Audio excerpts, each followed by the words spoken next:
যখন নেতাজি মেয়র ছিলেন, এটা আমি শুনেছিলাম, আমার এক সাংবাদিক বন্ধু টিভিতে বলছিলেন,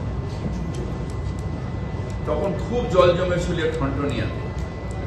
নেতাজি গামবুট পরে হাঁটতে হাঁটতে এখান দিয়ে ঠনঠনিয়া গেছিলেন, সব অফিসাররা গেছিলেন, কোমর অব্দি জল ছিল, সেই জল আজও জমে। সেখানে আমি ঋষিকেশ পার্কে একটা ড্রেনেজ পাম্পিং স্টেশন প্রায় কমপ্লিট, মানে অনেকটা এগিয়ে গেছে, কিন্তু ওটা উদ্বোধন করে আমি ভিত্তিপ্রস্তর করে এসেছিলাম, কিন্তু উদ্বোধন করতে পারলাম।